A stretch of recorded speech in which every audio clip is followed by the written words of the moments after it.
Olá, nesta edição do Unesp Notícias você vai ver as estratégias adotadas pelos Centros de Divulgação Científica da Unesp para manter o contato com a comunidade, mesmo sem as visitas presenciais.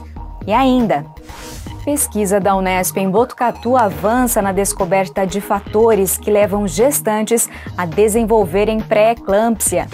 Direto do campus em Franca, o trabalho do Centro Jurídico Social, que atua desde 1990 dentro e fora dos muros da Unesp. Na agenda, os principais eventos online que vão ser realizados na universidade nos próximos dias. Unesp Notícias está no ar.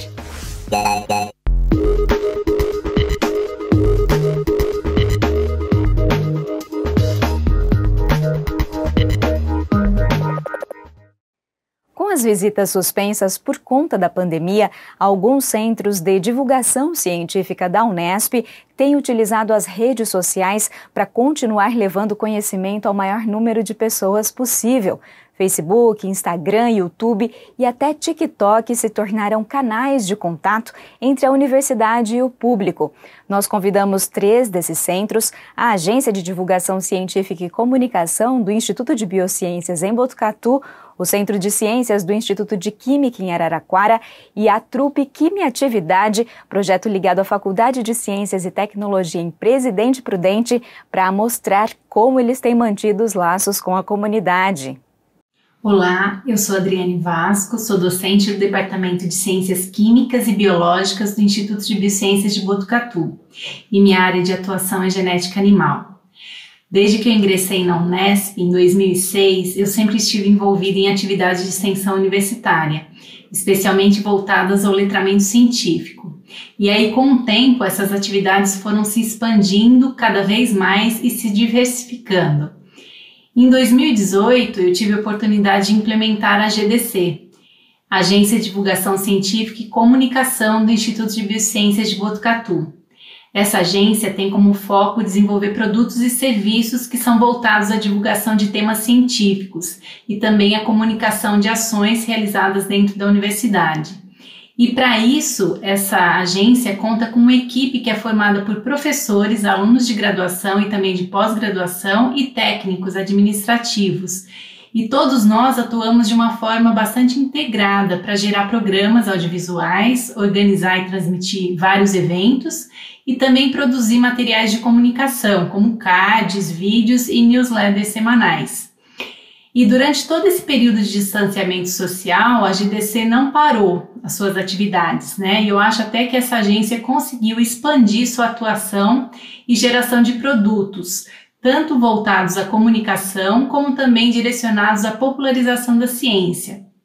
E durante todo esse tempo de pandemia, nós da agência conseguimos produzir várias lives, webinars, cursos e também transmitimos vários eventos, não só do Instituto de Biociências, mas também eventos solicitados por outras unidades da Unesp ou de outras instituições de ensino e pesquisa.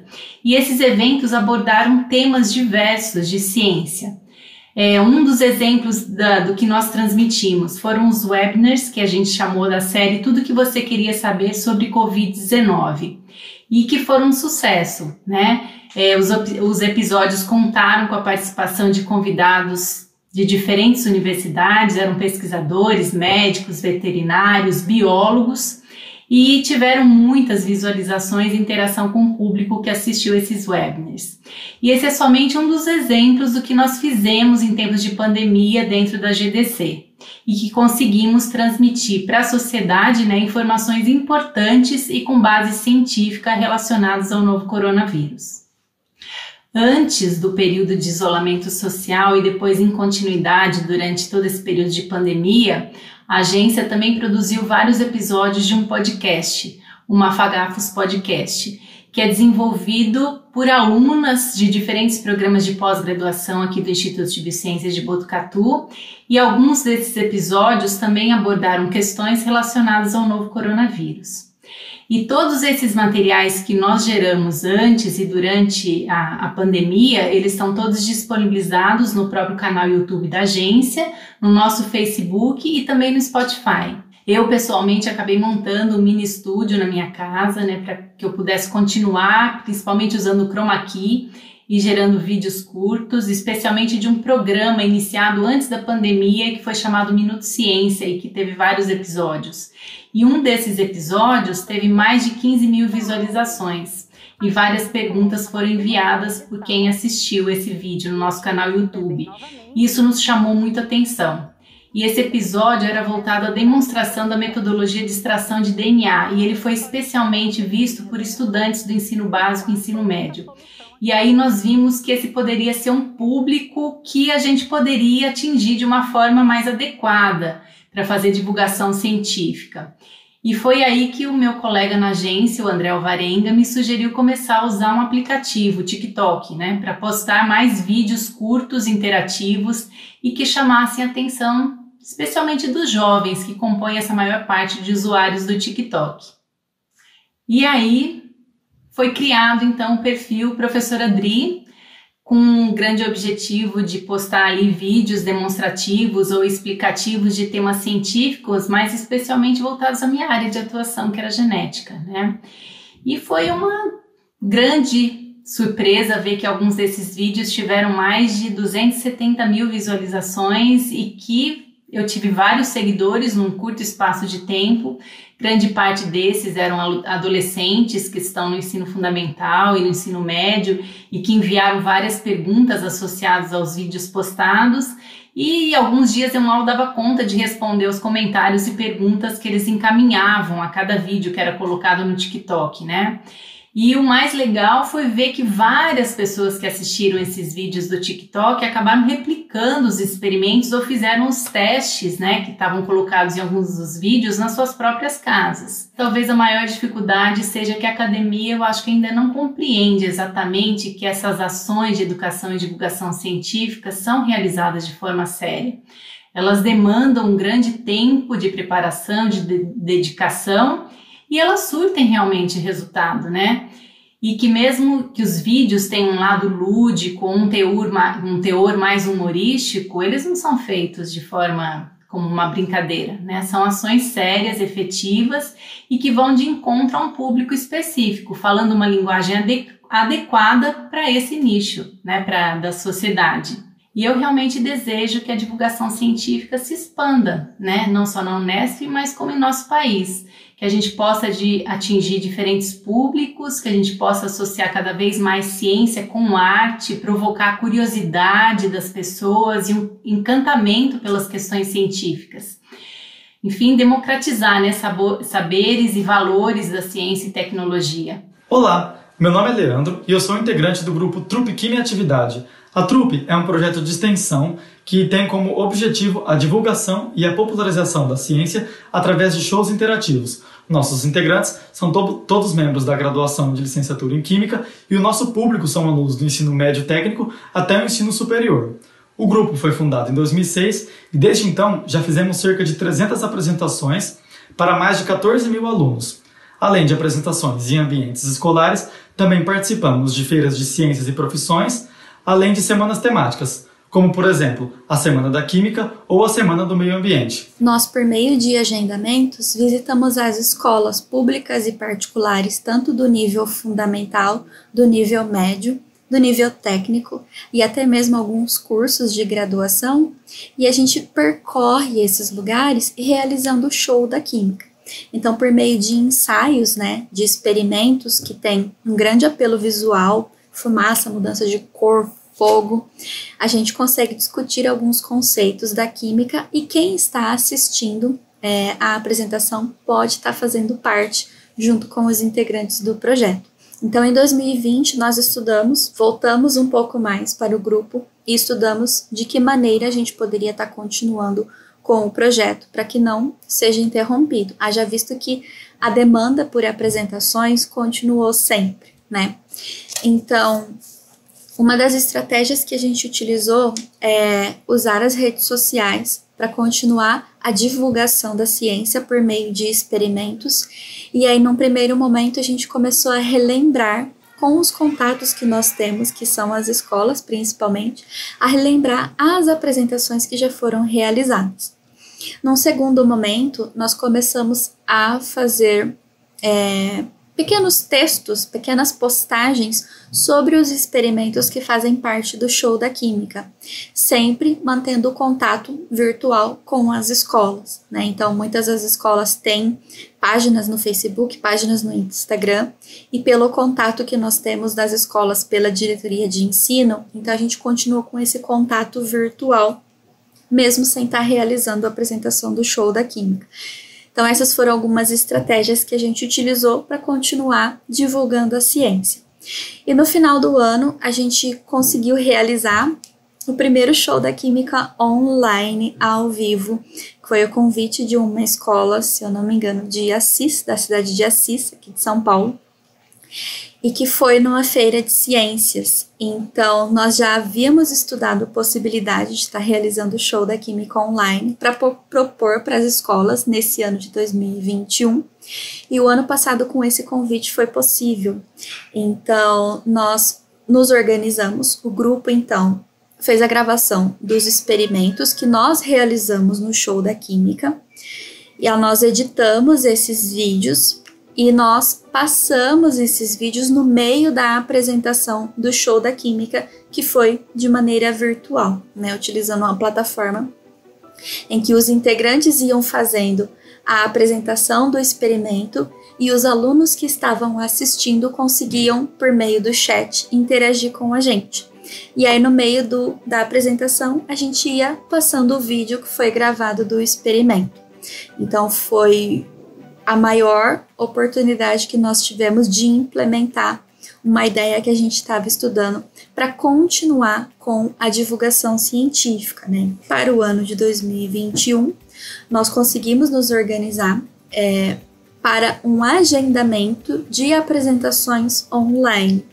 Então, durante o ano de 2021, como nós já temos esse know-how de apresentação online, nós vamos abrir uma agenda para que as escolas consigam agendar o show da Química de maneira online por meio de uma plataforma, seja o Google Meet, ou o Zoom, ou o StreamYard, entre outras, que a gente vai sempre conversar com a escola para ver a possibilidade.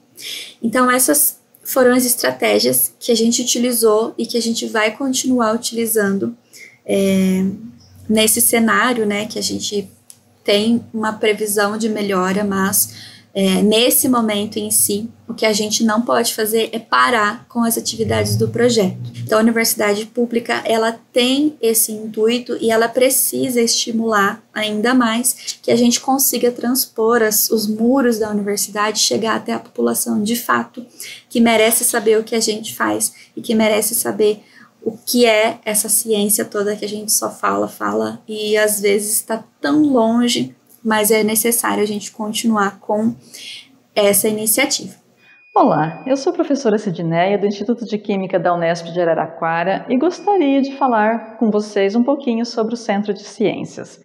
Bem, o CCA é um espaço de formação e de divulgação científica que existe há mais de 30 anos, desempenhando esse importante papel de divulgar a ciência de forma acessível, lúdica e divertida para a população em geral. Para isso, a gente desenvolve aqui vários projetos.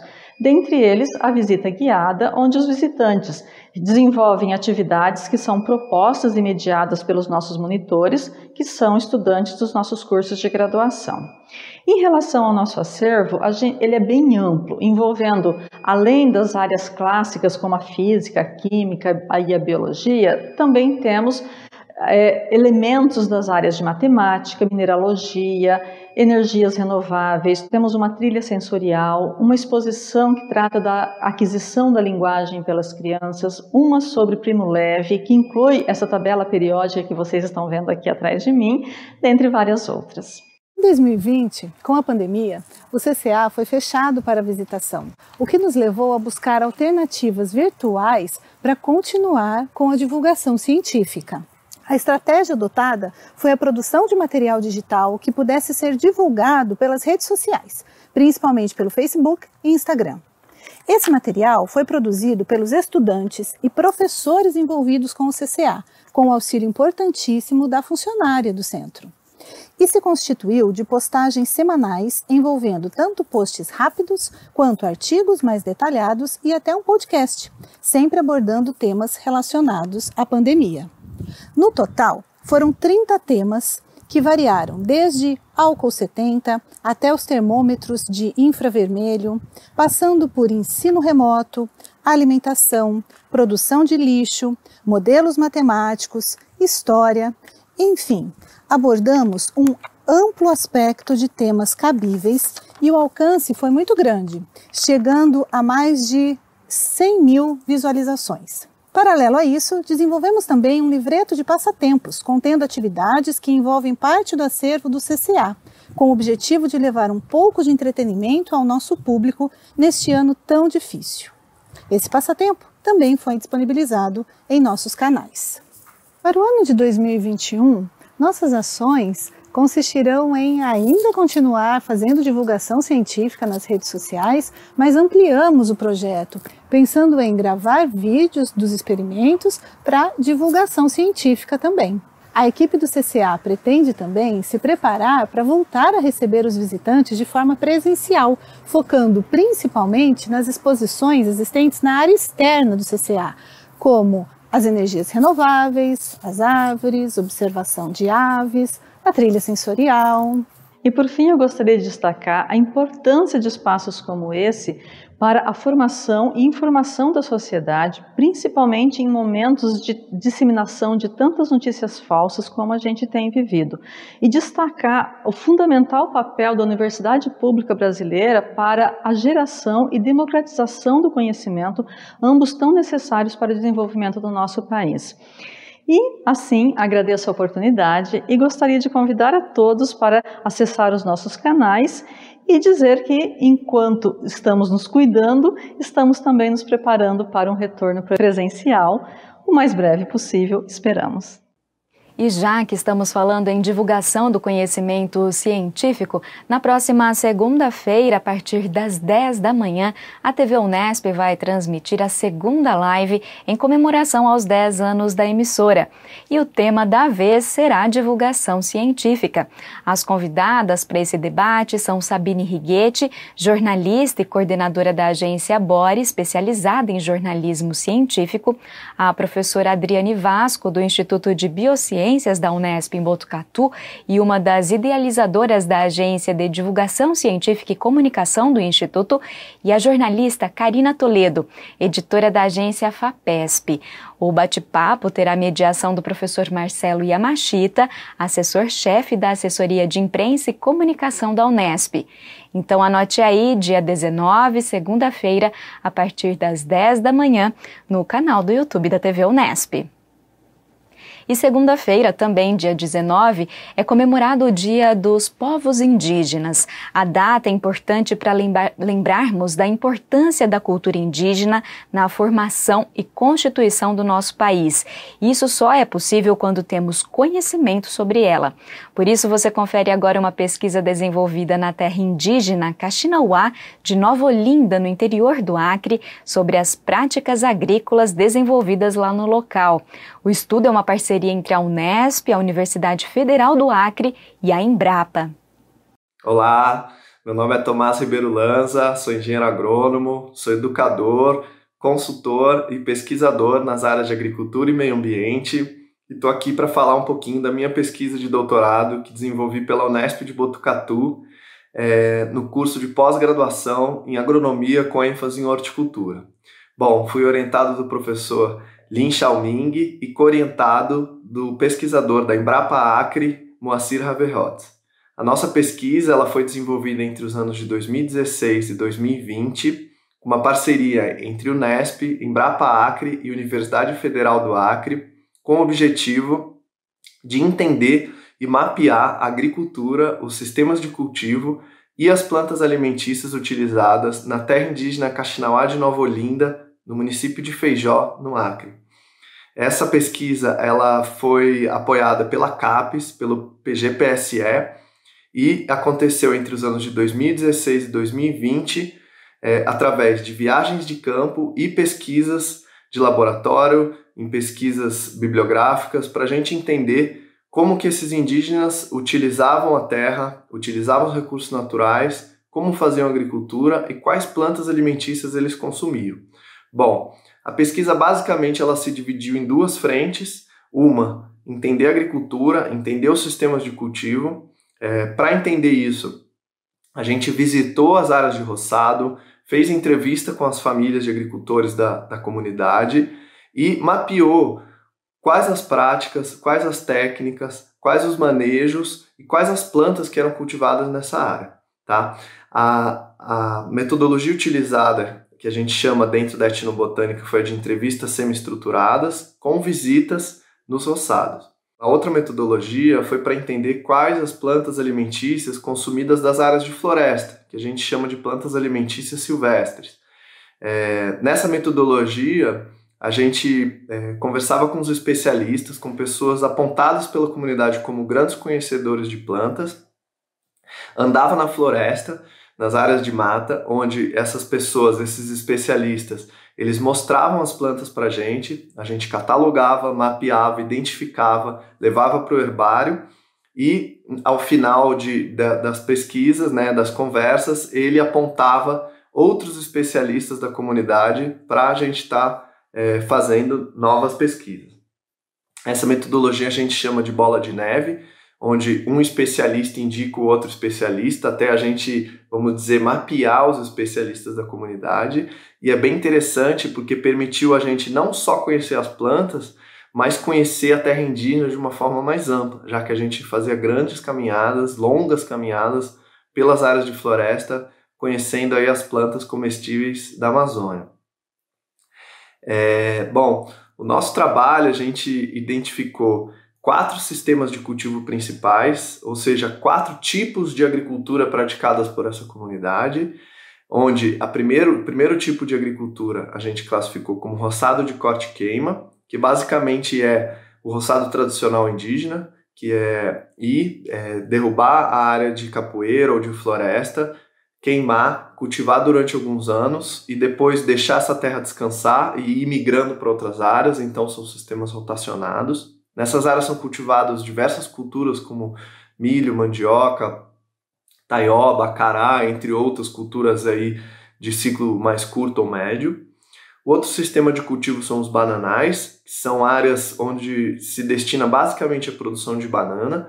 Normalmente essas áreas são localizadas próximos de rios ou lagos, por serem áreas mais úmidas e por terem tipos de solo específico e bons para a cultura da banana. Outro sistema de cultivo mapeado foi o sistema de cultivo em praia, ou de roça temporária de praia. Nas épocas de baixa dos rios, são formadas praias ao longo do rio Envira, né, onde fica essa comunidade. Essas praias são muito férteis, então eles aproveitam esse período de seca para cultivar culturas de ciclo curto nessas praias, como amendoim, feijão, abóbora, milho. E o quarto sistema de cultivo que a gente mapeou foi o quintal agroflorestal, que basicamente é o quintal das casas, onde são cultivadas frutas, palmeiras, plantas condimentares e criações de animais como galinhas. Então são basicamente esses 4 sistemas de cultivos. Num total, a gente identificou na comunidade 115 espécies de plantas alimentícias, sendo que dessas 115, 50 espécies a gente considerou cultivadas, ou seja, a gente encontrou nesses 4 sistemas de cultivo, e 65 espécies a gente classificou como plantas alimentícias silvestres, ou plantas alimentícias que são consumidas nas áreas de mata e são coletadas através do extrativismo. Falando das plantas cultivadas, a gente encontrou uma grande diversidade. Dessas 50 espécies que a gente mapeou, a gente chegou a 144 variedades de plantas cultivadas. Só para vocês terem uma ideia, só de banana são 20 tipos de bananas cultivadas, de mandioca 19 tipos, variedades de mandioca cultivada, de milho mais de 15 tipos, de amendoim mais de 7 tipos ou variedades, ou seja, além de ter uma grande diversidade de espécies cultivadas, tem uma grande diversidade de variedades crioulas manejadas por essa população. Então foi bem interessante entender essa agricultura, né, uma agricultura extremamente resiliente, com uma ocorrência muito, muito baixa de pragas e doenças, altamente produtivas. Então realmente é uma agricultura que eu poderia dizer que é o mais próximo de agricultura sustentável que eu já vi, que eu já entendi e que percebi no bioma amazônico, né? Em termos de plantas alimentícias silvestres, como eu disse, a gente mapeou 65 espécies de plantas, a maioria delas frutas, consumidas e coletadas nas áreas de mata. Alguns exemplos aí, a biurana, sapota, maçaranduba, e diversas outras frutas, né, o taperebá, palmeiras como açaí, patauá, cocão, jaci, marajá, são muitas espécies de plantas alimentícias silvestres que são coletadas e consumidas nas áreas de mata. Então é incrível ver assim, que além de eles terem uma alimentação muito rica em termos de plantas cultivadas, em termos de agricultura, eles têm uma complementação fenomenal na alimentação de plantas oriundas das áreas de floresta, né? Deu para perceber assim, a importância que as palmeiras têm para essa comunidade. Foram muitas espécies de palmeiras comestíveis. As palmeiras, além de serem comestíveis, são medicinais em muitos casos, servem de material construtivo, de material para construir ferramentas. Então, realmente, é muito interessante entender essa diversidade de plantas alimentícias e como ela está associada, né, à segurança alimentar dessa população. Bom, como conclusões, assim, o trabalho mostrou que essas comunidades elas têm uma grande riqueza de conhecimentos, uma grande riqueza de sabedorias associadas na natureza. Essa agricultura ela não é simples, ela está associada a sinais, está associada a leituras, né, a cosmovisão muito aprofundada da etnia Kaxinawá e sem dúvida é uma agricultura resiliente e que serve de lição não só para a agricultura amazônica, mas para a agricultura brasileira e mundial como um todo, né, para a agricultura tropical como um todo. Essa população, como a gente sabe, é uma região muito isolada, a gente demora de 2 a 3 dias para chegar nessa terra indígena, e já tem influência da cultura da cidade, mas foi muito rico e ver como as gerações mais novas têm incorporado, como têm trabalhado com a agricultura de forma efetiva e como esse conhecimento está passando de geração para geração. Então, para a gente foi um prazer assim, fazer essa pesquisa e eu destaco a importância de pesquisas etnobotânicas para compreender e para valorizar esse conhecimento tradicional como forma de saber lidar e como essas populações podem viver de forma sustentável e tendo aí seus direitos garantidos, a sua alimentação garantida de uma forma boa e que seja benéfica para a natureza como um todo. E a seguir vamos conhecer a atuação de outra unidade da Unesp que atende a comunidade, o Centro Jurídico Social do campus em Franca. Não saia daí, nós voltamos em instantes.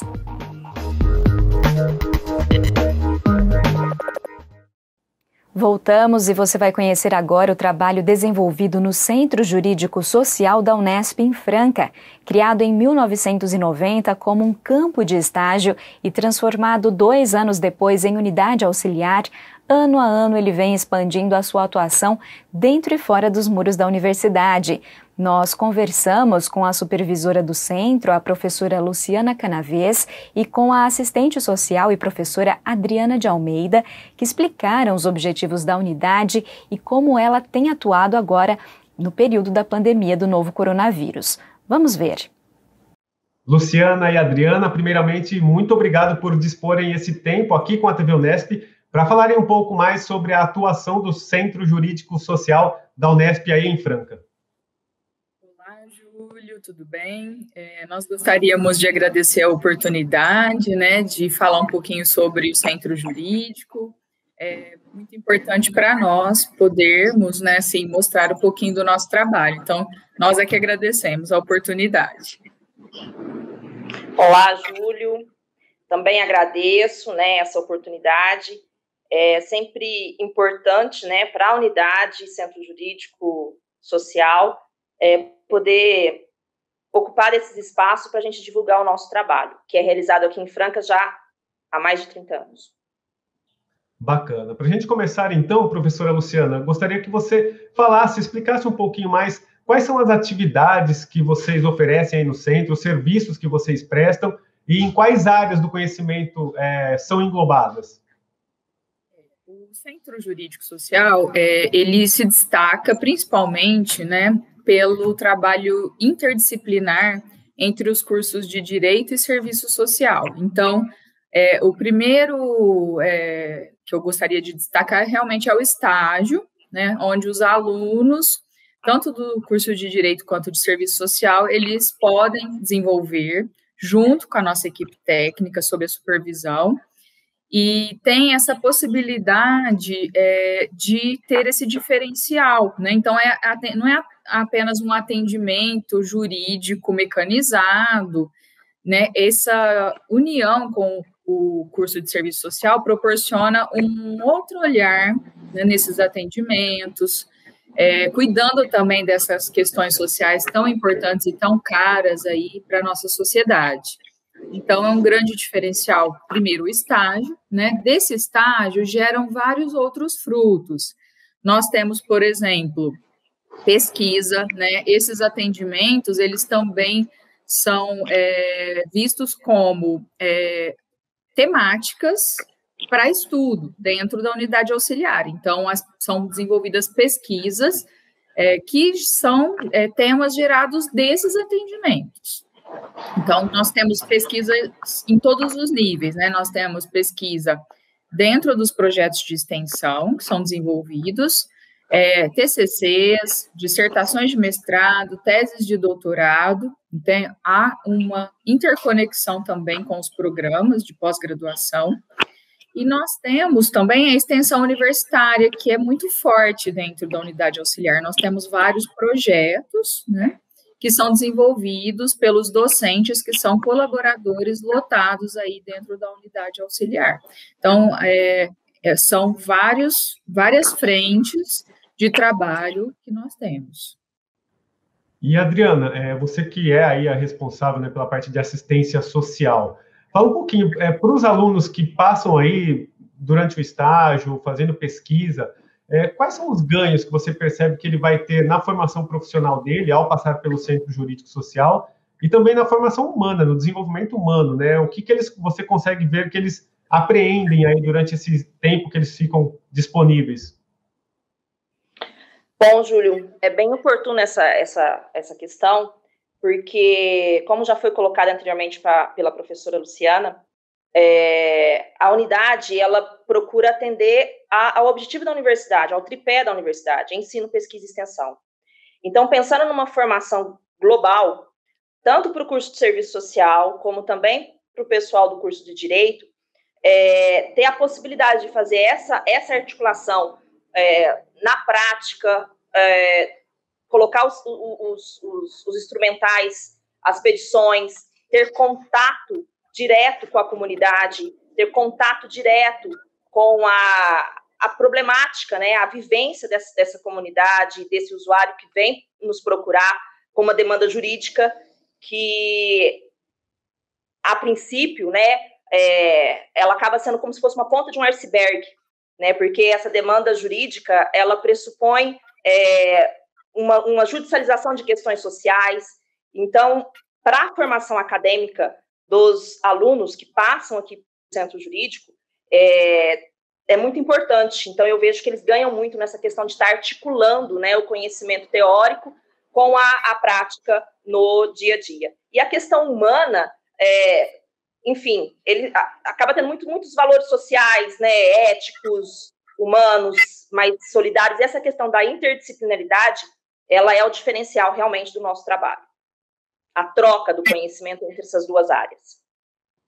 Professora Luciana, a gente está em um momento de pandemia e, obviamente, muitas atividades presenciais elas foram interrompidas, mas o centro continua atuando, né, mesmo com essa impossibilidade de modo virtual, fazendo outros tipos de atendimento. Gostaria que você explicasse um pouquinho, nesse momento, como que o centro tem desenvolvido essas atividades e como que as pessoas têm sido atendidas e como elas podem procurar vocês também para novos atendimentos. Então, nós tivemos que fazer uma adaptação, né, a essa condição da pandemia, E nós continuamos o nosso trabalho de forma virtual. Então, nesse ano, a gente já está novamente fazendo novos atendimentos. Nós temos, né, na página do Centro Jurídico Social, no site do Franca Unesp, nós temos um formulário que fica lá, né?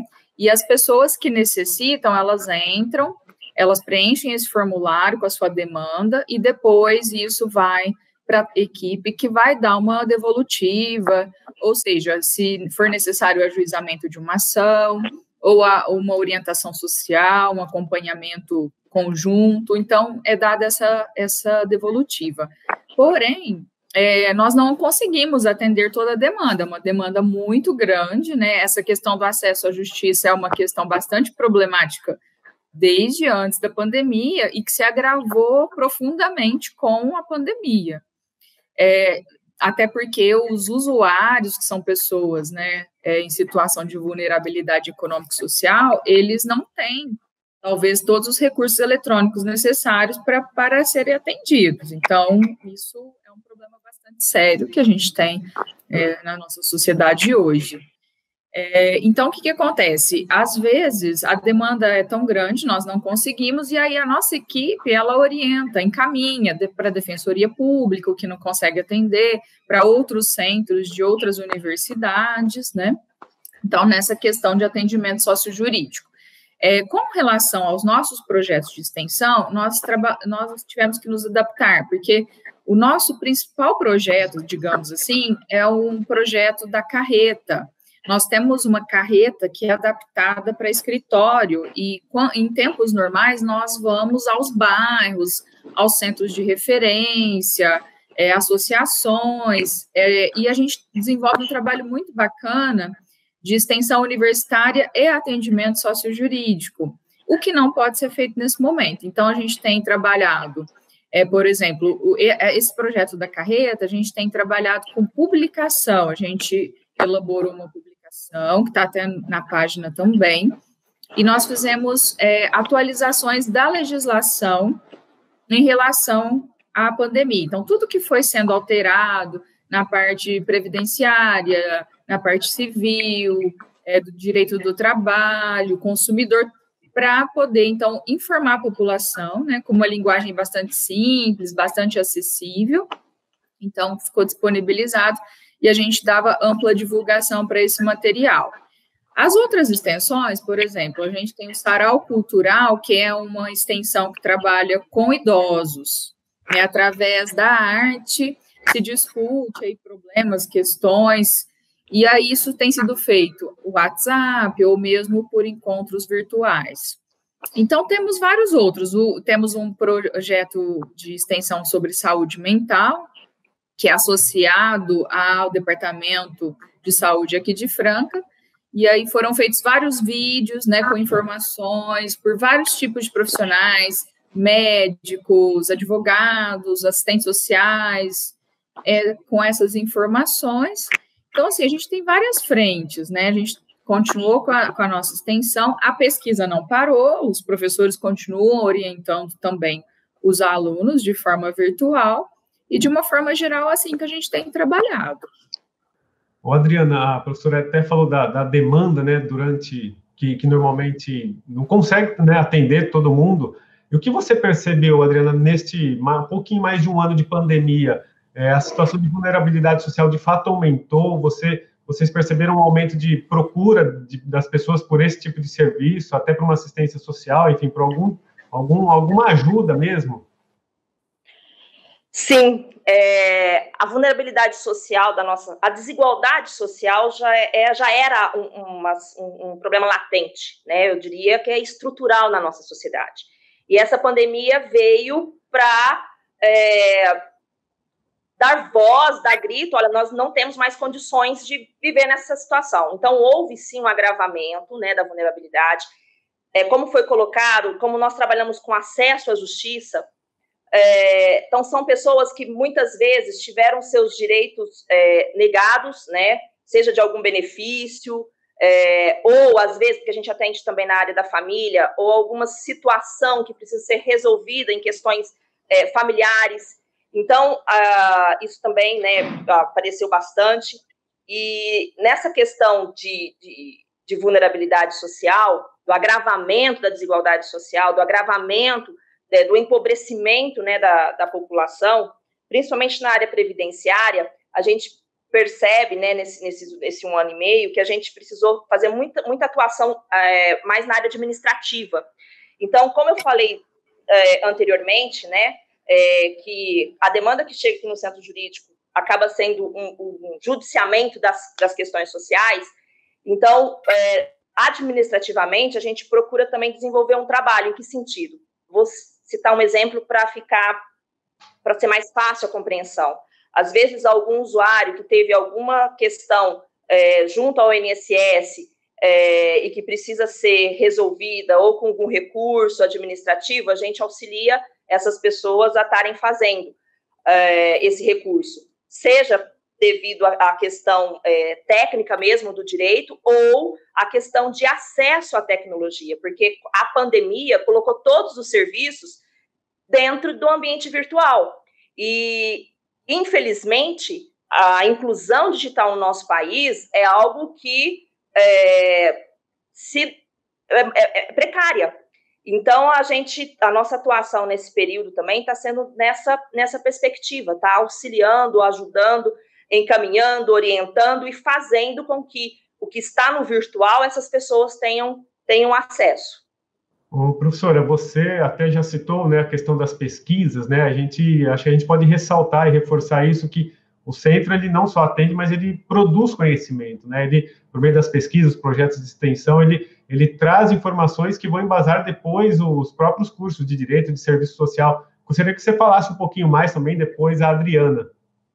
Sim, nós temos desenvolvimento de pesquisa, como eu disse, e nós trabalhamos com algumas temáticas principais, mas dependendo do que vai sendo necessário e surgindo mesmo. Mas trabalhamos muito com temáticas relacionadas ao direito de família, né, a questão de saúde mental, a questão previdenciária, trabalhamos também com políticas públicas urbanas, em termos de meio ambiente urbano, saúde, a questão de pesquisas na área do envelhecimento, temos também projetos na área de família, que já são desenvolvidos há muitos anos na unidade, trabalho com famílias, que são questões bastante latentes dentro da nossa sociedade.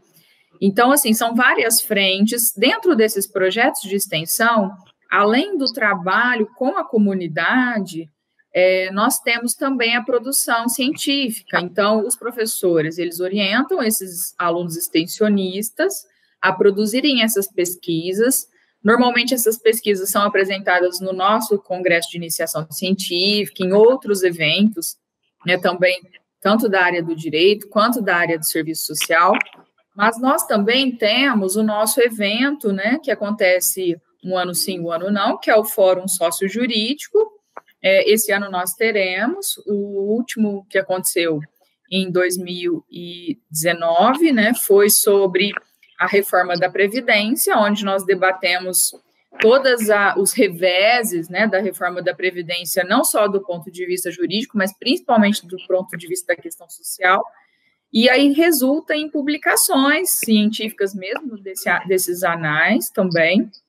Então, os alunos participam efetivamente, mas de forma que também o evento é aberto, né, para toda a sociedade. E em termos de pesquisa a nível de pós-graduação, nós também temos, né, o desenvolvimento desses trabalhos. Então, muitos alunos, eles usam os prontuários dos nossos atendimentos, levantam dados e, a partir daí, são construídas dissertações, teses, sob a orientação de docentes que são colaboradores da unidade auxiliar dentro desses programas. Então, nós temos um trabalho bastante intenso também, né, na pesquisa, que parte dessa parte empírica do nosso trabalho diário, né, na unidade. E aí, imagino, Adriana, que o caminho inverso ocorre também, né? A partir dessas informações que surgem das pesquisas, vocês passam a adotar depois na prática, aí nos atendimentos, nos serviços prestados, enfim. Sim, por isso que, da essência da nossa instituição, né, o estagiário, quando chega aqui no nosso espaço, ele é todo momento instigado para fazer essa relação teoria e prática. Então, muitas das nossas intervenções ou criar novas estratégias, né, que a gente vai até a comunidade, a gente tem um trabalho intenso com a comunidade, pensar junto com a comunidade sobre essas questões, a efetivação de direitos, a questão da política social que, enfim, nesse momento que a gente está vivendo, ela está bem fragilizada. Então, é uma via de mão dupla. Então, essas pesquisas, ela realmente enriquece muito a nossa prática aqui no dia a dia. E o aluno, quando chega para nós, ele já chega, assim, muito aberto.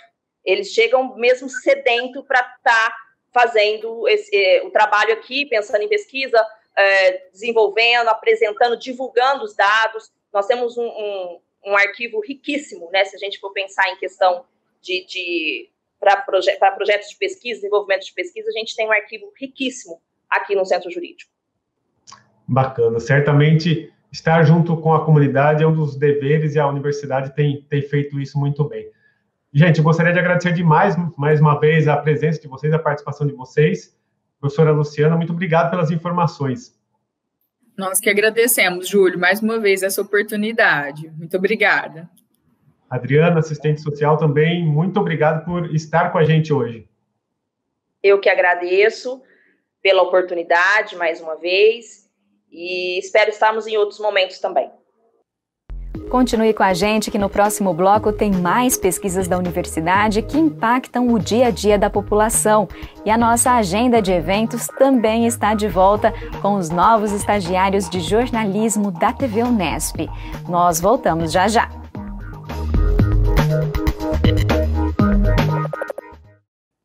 Estamos de volta e nosso assunto agora é a pré-eclâmpsia, uma das principais causas de mortalidade materno-fetal no Brasil e no mundo.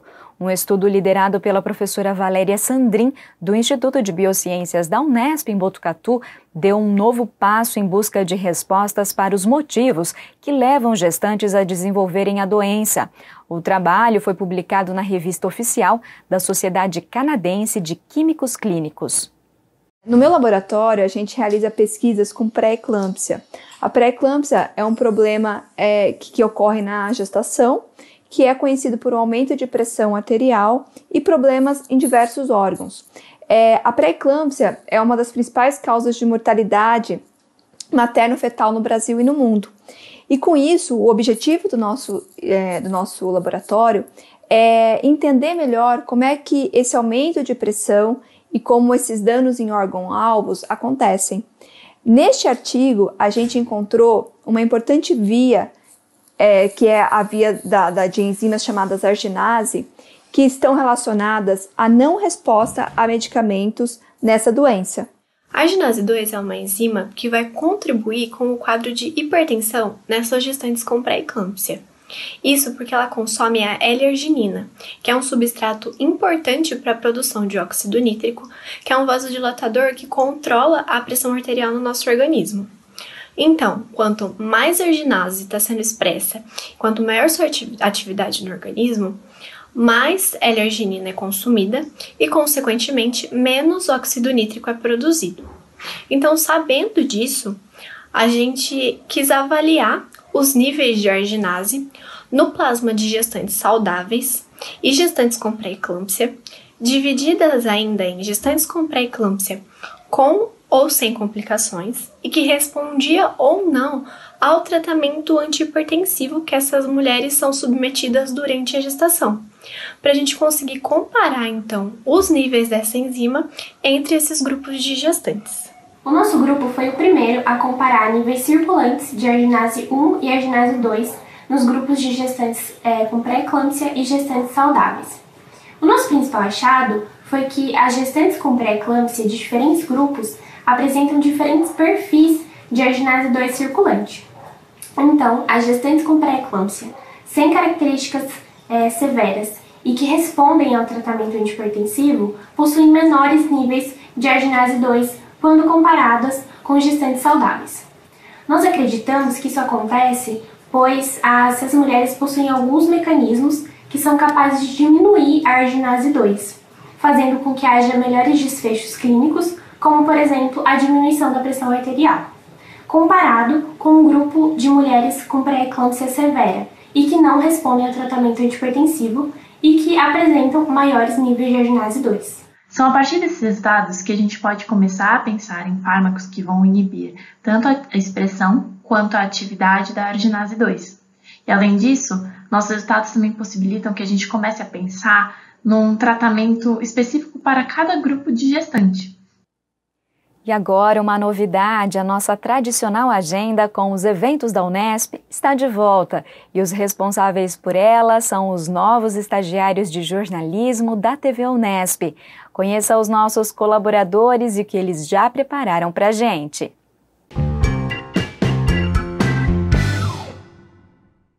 Olá pessoal, tudo bem? Eu sou a Vitória e junto com meus colegas vou trazer para você os principais eventos da universidade que vão ocorrer nos próximos dias. Olá, meu nome é Henrique Leão e é um prazer estar com vocês aqui no Unesp Notícias. E eu sou o Matheus, também estou muito contente em participar da agenda e eu trago para você a primeira dica de hoje, que vem do campus em Marília. É o 11º Encontro Científico de Terapia Ocupacional. O evento será realizado entre os dias 19 e 21 de abril de maneira remota. A coordenadora do curso de Terapia Ocupacional conta mais detalhes desse encontro para a gente. Olá a todos, meu nome é Daniele dos Santos Coutrin Garro. Sou docente e coordenadora do curso de Terapia Ocupacional do campus aqui de Marília. É com imenso prazer que estou aqui hoje para divulgar e convidá-los para o nosso 11º Encontro Científico de Terapia Ocupacional, que é promovido pelo Conselho de Curso de Terapia Ocupacional e tem o apoio do Departamento de Fisioterapia e Terapia Ocupacional e da direção da Faculdade de Filosofia e Ciências da Unidade de Marília. Esse encontro ele tem o objetivo de divulgarmos os trabalhos de conclusão de curso dos alunos do último ano do curso de Terapia Ocupacional, além de promover a divulgação também das pesquisas nas mais diversas áreas de terapia ocupacional. Ele ocorrerá nos dias 19, 20 e 21 de abril, a partir das 19 horas, no modo online. Para maiores informações, acesse o site Unesp Marília. Desde já agradeço a atenção. Então, só lembrando, as inscrições para os professores e alunos que vão apresentar os trabalhos vão até amanhã. Para o público que tiver interesse em assistir e conhecer mais sobre as pesquisas desenvolvidas, será disponibilizado um link nos dias do evento. Então, se for o seu caso, fique de olho na página da Unesp Marília para acompanhar.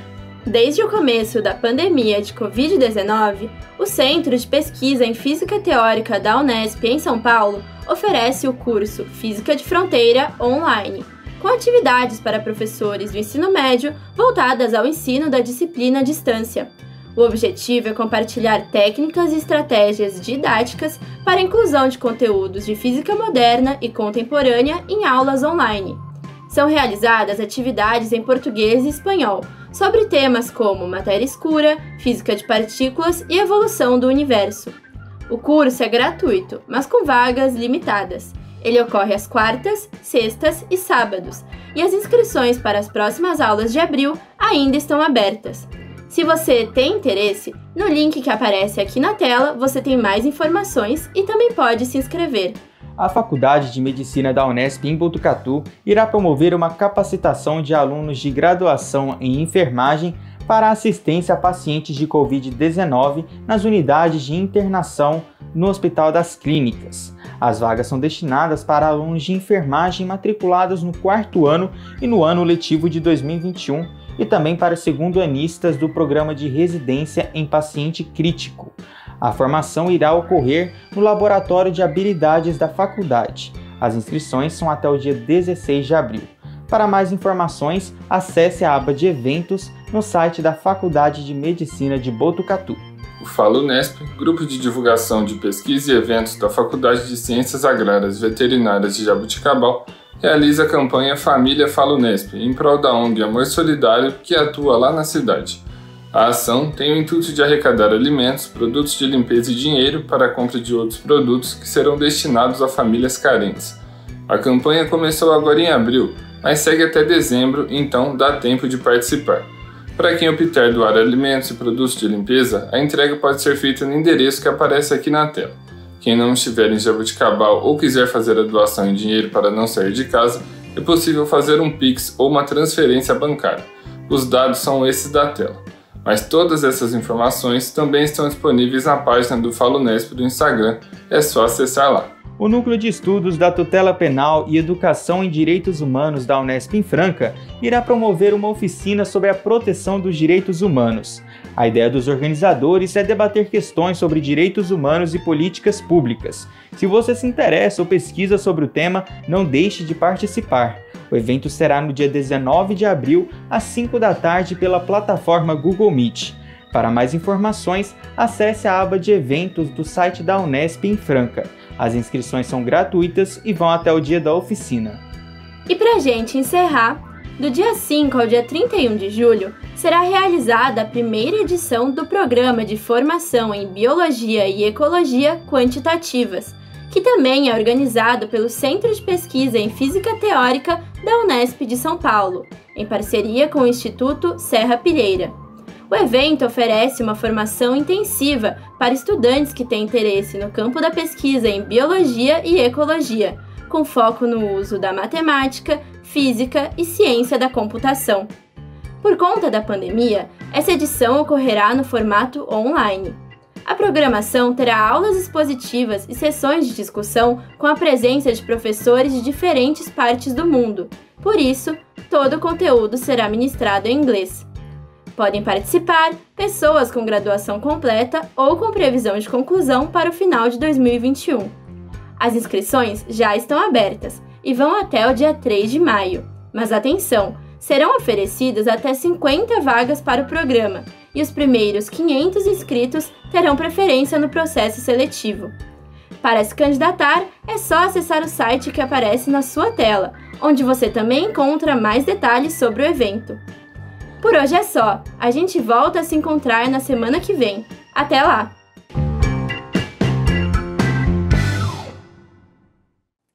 Muito legal essa participação dos nossos estagiários, que eles sejam muito bem-vindos. E esta edição fica por aqui, a gente volta a se encontrar na semana que vem, no mesmo horário, às 5 da tarde. Até lá você pode acompanhar as novidades no nosso canal no YouTube. Uma boa semana para você e até! Tchau!